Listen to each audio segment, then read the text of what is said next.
Good morning. It is indeed my pleasure and delight to be here with my good friend David Felton. I guess it's spanned at least 10, 15 years now. Has it been that long? Yes, indeed. And as a colleague in this movement of progressive Christianity, I'm always excited to share with colleagues because you know what? It's lonely out there. It's lonely out there. So we check in with each other to make sure I'm not crazy. Are you crazy? I'm not crazy. I'm not sure we're the right people to be checking. Well, that's how it is. But yeah, so I am very thrilled to be here in this church that has embraced this movement of progressive Christianity. And we are fighting the good fight in Carlsbad, the good people at Pilgrim United Church of Christ. One day we're going to have to do a joint mission trip together.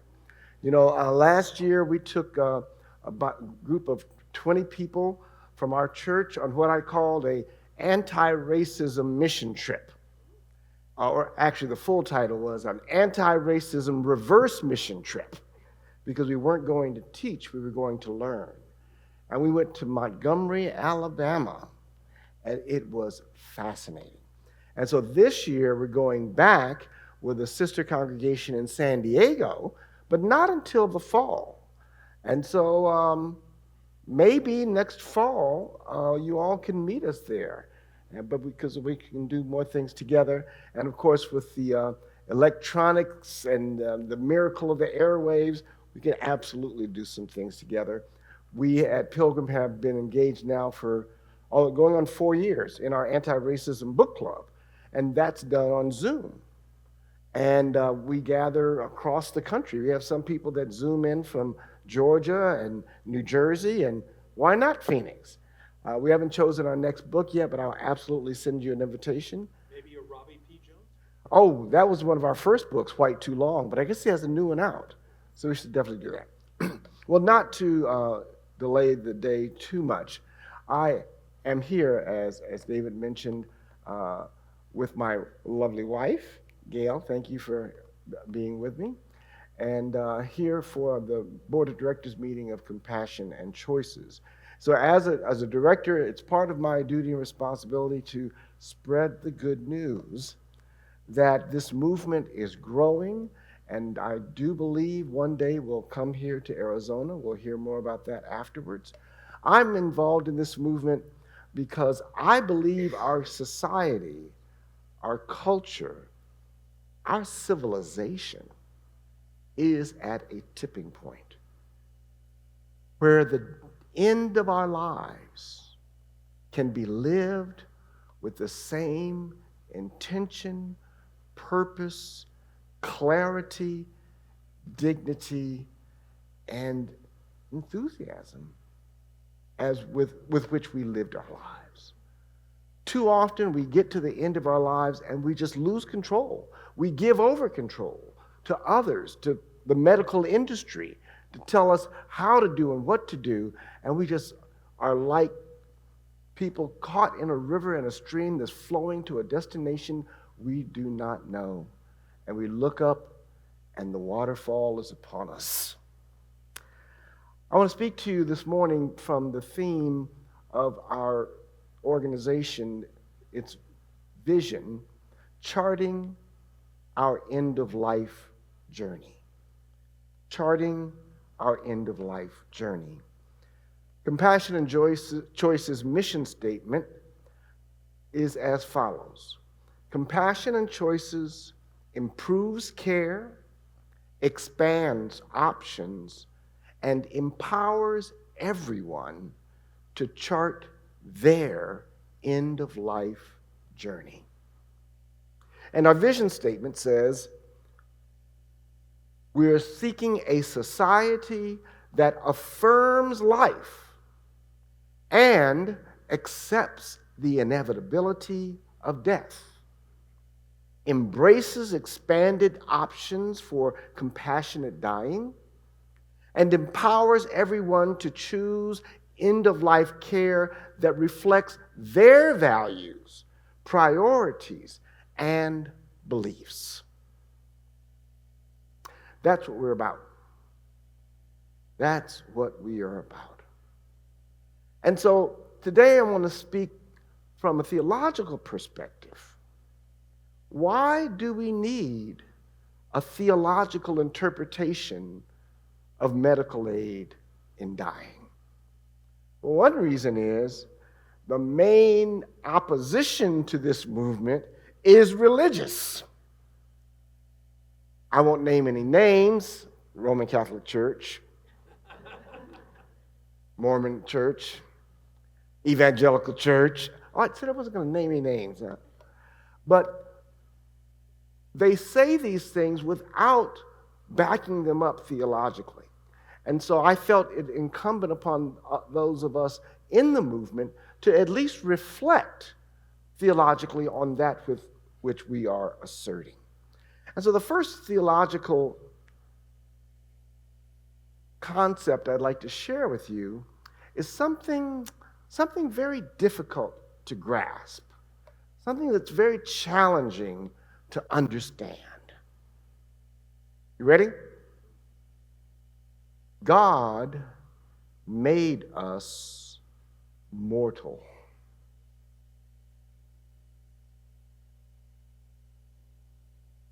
When we were writing the mission statement, and everyone was all on board with a society that affirms life, and then some people wanted to strike the phrase "and accepts the inevitability of death." And I stood up and said, we can't strike that because there are people around here that don't believe they're going to die. Or at least they act like it.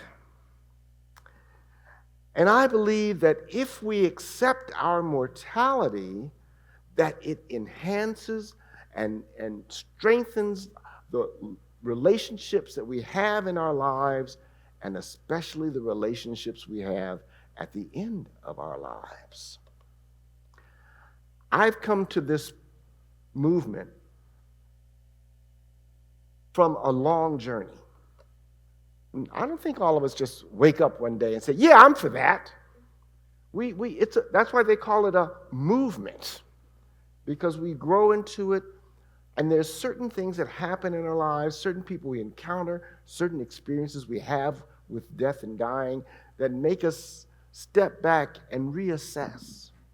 And as I look back across my life, I can see a few moments that open me up to the possibility of being a director of an organization called Compassion and Choices. And one of those was, I believe I was maybe 10 years old. And so obviously that was way back in the 1960s. Some of you were around then. And in the 1960s, we talked about the C word, cancer. No one wanted to talk about it out loud. And I don't remember the network or the program, but there was a special where this reporter was interviewing a man who had cancer and was being public about his journey toward the end of his life. And I'll never forget this. The reporter asked the gentleman, "How does it feel to be mortal?" And he responded with this simple sentence: "Well, we're all mortal. We are all mortal. God made us mortal. We are going to die." Medical aid in dying. First of all, a few technical things about it. Medical aid in dying is not suicide. Suicide is a mental illness that afflicts an otherwise healthy person who seeks to end their lives. Medical aid in dying is for a person that is dying, who directs their care in such a way that they can include a prescription that will bring an end to their lives on their own terms at a time and a place that they determine. To qualify, in the states that have the law, and we refer to the experience as accessing the law. And the term of art for this procedure is medical aid in dying. One has to have a terminal diagnosis with which if left untreated, would result in your death within 6 months. It's the same qualification for hospice. And so once you have that doctor's approval or that doctor's diagnosis, and you make a request to that doctor, he says, I hear your request for medical aid in dying, but I need you to tell somebody else too, so I'm not the only witness. And you make a second request, and then you put it in writing, and the doctor writes a prescription, and you get the prescription filled, and then you receive the medication, and then you do whatever you want with it, actually. Most people who receive the prescription never take it. But it brings comfort to them to know that if their condition becomes so painful, so unbearable, so distorting, that they simply cannot or do not wish to live in that condition, they can ingest the medication, and they must ingest it under the law. And after about a half an hour to an hour and a half at most, they go to sleep, and their life is over. But it forestalls many of the medical problems that people endure at the end of their lives. Medical aid in dying is the ultimate declaration in a new approach to medical practice called patient-directed care, not patient-centered care.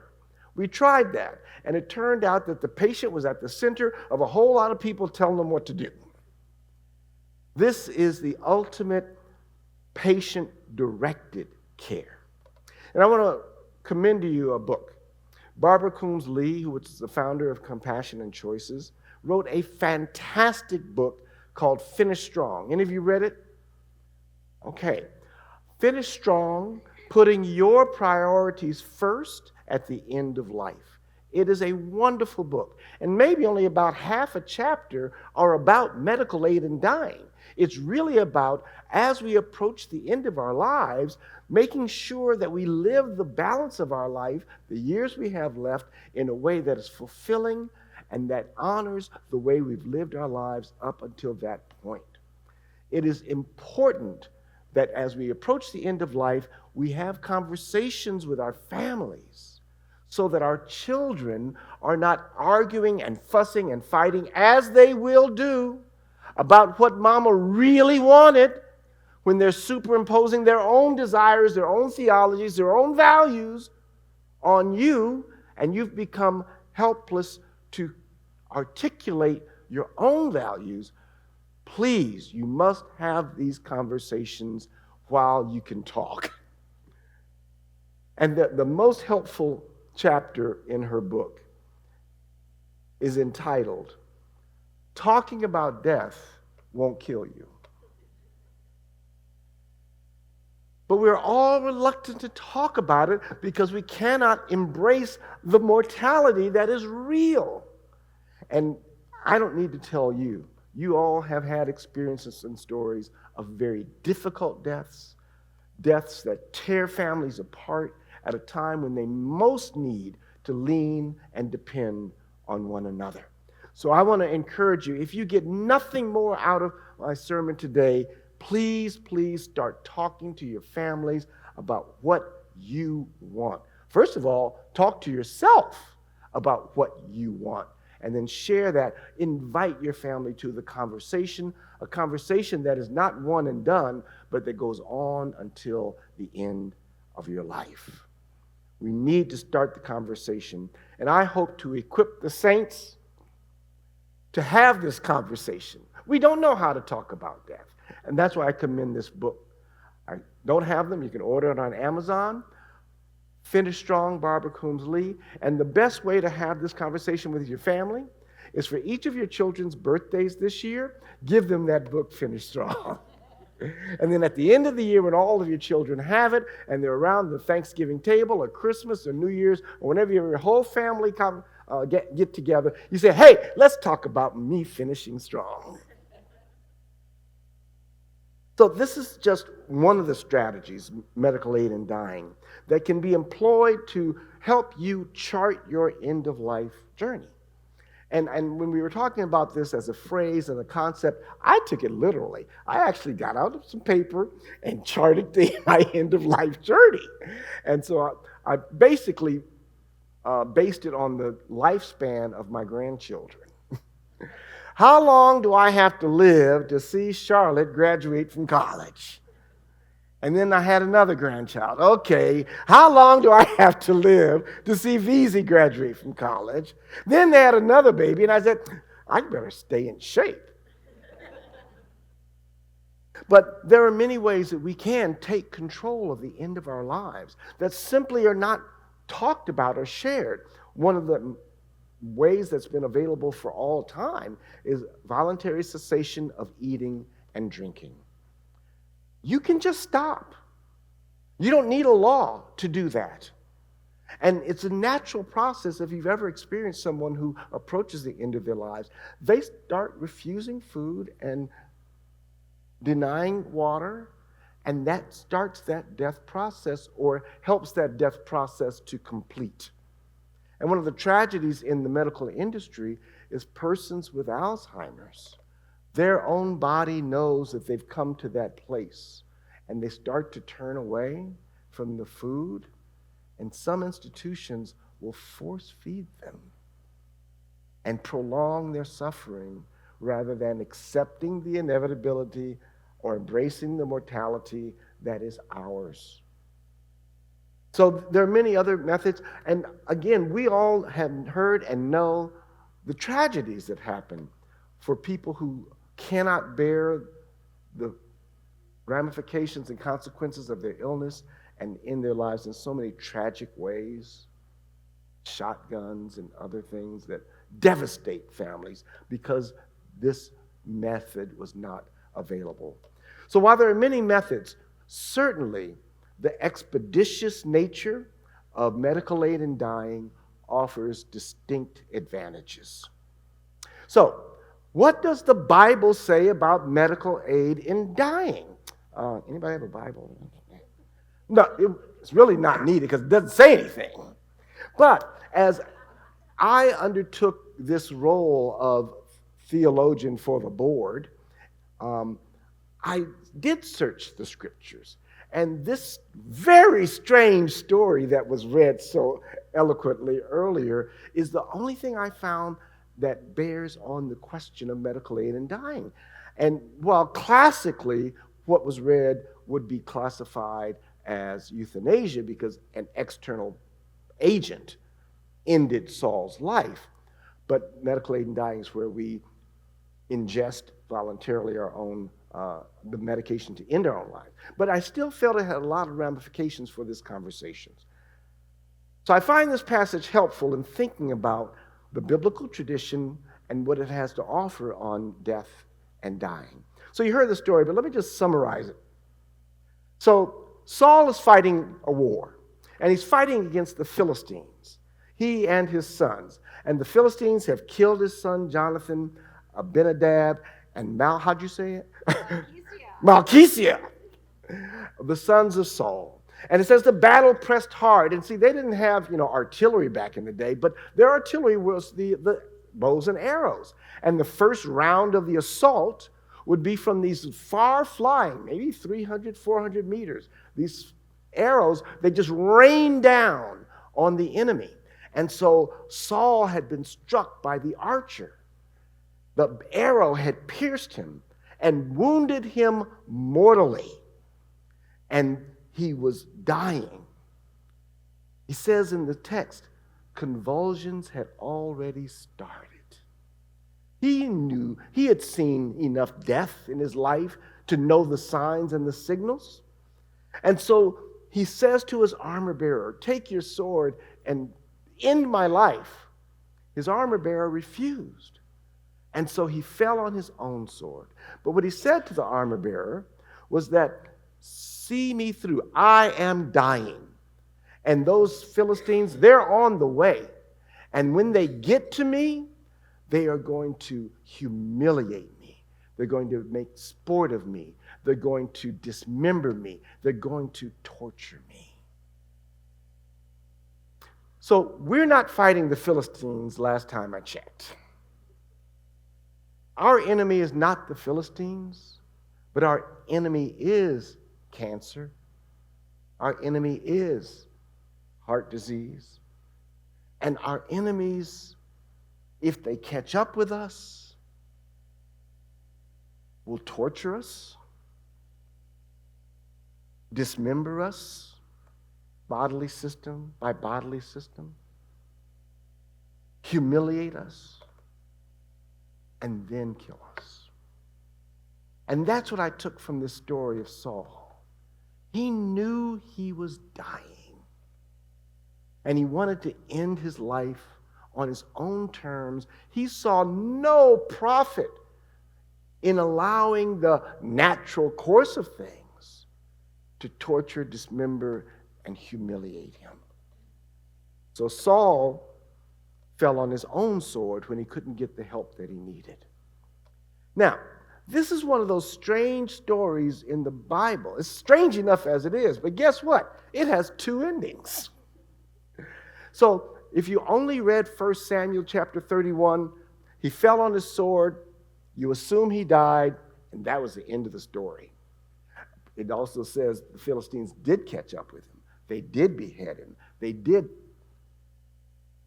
torture and humiliate him. But then the first chapter of 2 Samuel tells a different story. It tells a story of an incomplete suicide, if you will. This Amalekite is walking by, and Saul says, "Hey, you, come here. I need your help." He says, what's going on? He says, "I'm mortally wounded. I've fallen on my sword. Convulsions have started, but I'm still alive.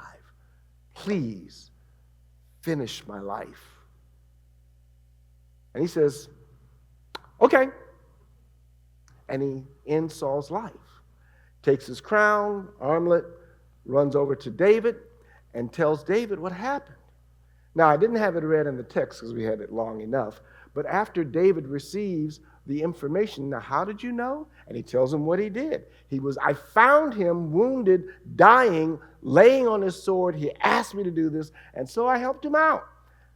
Now, the end of that story is David orders his soldiers to kill the Amalekite. And see, some of our other theologians will say, aha, see, God didn't like what he did. But that's not what the text says or means. David says explicitly to him, "How dare you lift your hand against God's anointed?" And as you all know, to be anointed is a special thing. The king was anointed by the high priest. The high priest was anointed into that office. And that's who the anointed are. So what David was really saying is, okay, I see you helped out King Saul, but I don't want anybody else getting the idea that you can kill a king. That's all that was about. And so these two endings, I think, give us some space to reflect on how we live our lives. I have another moment in my life that helped me get to where I am. My father died in 2011. That was before the law was passed in 2015 in California. But I learned a lot that helped me in this movement from his death and from his dying. He had prostate cancer, and that's very common among older men. He was 88. He had lived a good, long life. But we weren't ready for him to die because his mother lived to 99, and his father lived to 106. So we just knew he was going to make 100, but his prostate cancer spread beyond the capsule, as they say, and began to metastasize into other parts of his body. And I'll never forget a conversation my siblings and I had with the oncologist. The oncologist had us on speakerphone. We were all gathered around, and the oncologist said, I've got good news and bad news. We said, good news? Our father's dying. What are you talking about? He says, well, the bad news first. The cancer has spread beyond the capsule. It spread to his bones, and it spread to his liver. Okay, so what's the good news? He said the good news is that it spread to his liver, because death from liver cancer is relatively peaceful, painless. You just kind of go to sleep. Death from bone cancer is excruciating. It's painful. The tumors grow on your spine and sometimes break your back. And the only relief, the only palliative care is to numb you out completely with narcotics, and sometimes even that cannot stop the pain. And that's how you live until you die. So the good news was that his liver cancer would take his life before the bone cancer got too bad. And we already started to see my father wincing, because they call them hot spots, if you've known someone with bone cancer. He had a hot spot on his ankle, and so we could see him just starting, but the liver cancer was going to be the good news. So my father's in the hospital. We had this conversation with his oncologist, and all of you know, this doctor doesn't talk to that doctor, right? So, and my father had not accessed hospice yet, because what did my sister say? And you've heard it from your family members. Don't give up. Keep trying. Which denies the dying person the aid and comfort that they need and deserve at the end of their lives. But that's not the time to have the conversation. And she was our parents' primary caregiver. And so my father's in the hospital, and he had two requests that he repeated over and over in these final weeks. I want to go home. I want to go home. I want to go either to my home on 12th Street, or I want to go home to my Heavenly Father in heaven, but I don't want to die in the hospital. How do they say it? You ain't got to go home, but I want to get up out of here. That was his wish. But the hospital would not release him. Why? Because they were still treating his liver cancer. They would not release him until the health of his liver, as measured by some indicators, you had to reach a certain number, 29 or something like that. And so they were treating it to get his numbers up in order to release him. But the oncologist said it was the liver cancer that was going to be his salvation. And so I'm in this very strange circumstance where my father has prostate cancer and liver cancer, and I'm sitting there rooting, come on, liver cancer. Come on, liver cancer. And so we finally got him in the hospice, and we finally got them to say, okay, we will discharge him if we can just get his numbers to touch so that we're not liability. So finally they treated him. His numbers just got up enough for them to discharge him, and they sent him home. But before he went home, my mother and I visited his primary care doctor. My father was supposed to walk his niece, his granddaughter, my niece, down the aisle at the wedding in New York in August, and this was July. And so my mother asked the doctor point blank, will he be able to walk her down the aisle? And he finally said to her, no, he's not going to make it. And her response surprised me. She said, I'm so glad you told me. I'm so glad you told me. And so when we went back to his room, all the grandchildren were there. And I was able to actually perform the wedding right there in the hospital room. I sent all the girl cousins out, and they took the flowers from my father's bedside, and all the boy cousins lined up. There wasn't a dry eye in the hospital, and they walked her in, and I performed the wedding, and I said, who gives this woman to be married to this man? And my father from his bed was able to say, I do. Then we got him home. He had all his family around him. He was able to ask for some of his favorite foods from childhood. How many country folk we got here? Nobody raised in the country? All right, y'all might know what I'm talking about. My father loved cornbread and buttermilk. I never understood that, but he asked for cornbread and buttermilk. So when you know the end is coming, you can do those things that are fulfilling and bring your life to an end with the dignity, the compassion, and even the hope that your children will be able to be blessed by your passing. I was blessed by his passing. And so our movement is about helping all of us chart our end-of-life journey so that we can come to the end of life with the same intentionality, the same purpose, and the same enthusiasm with which we lived our lives. And so that's what we want for every person. Medical aid and dying is not for everyone, but not only does it give comfort to those who never take the medication, I submit to you, it gives comfort to all of us, whether we ever go to the doctor, because we know if we live in California, it is available. So we all benefit from it.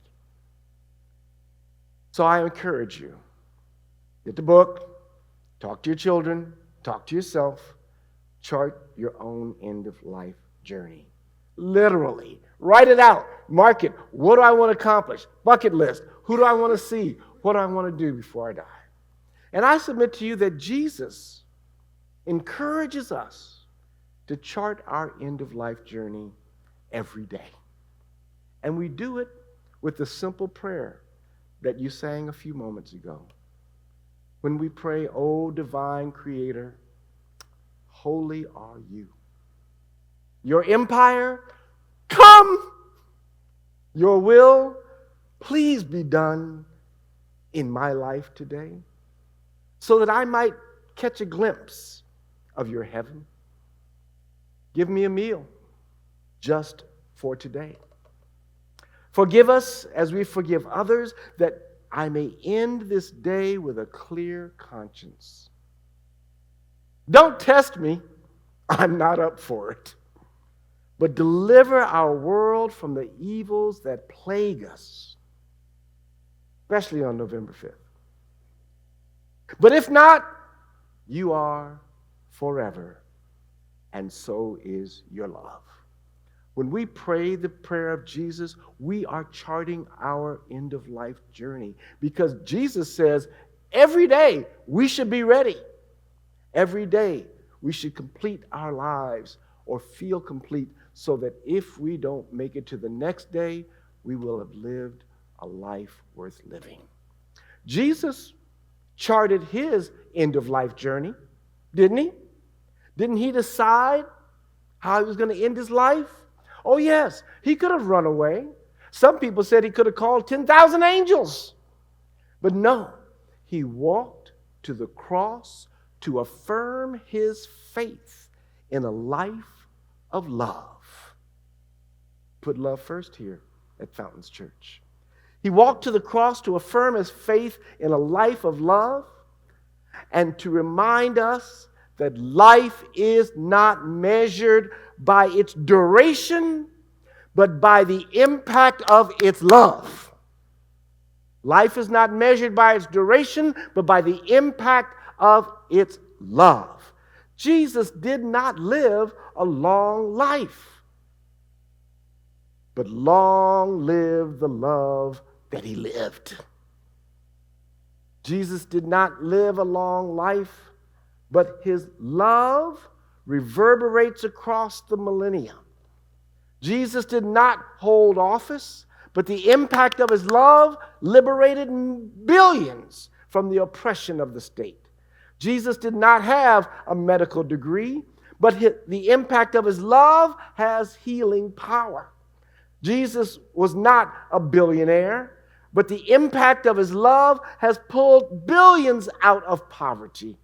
Jesus was not an undertaker, but the impact of his love has delivered us from death to life, true life. Amen.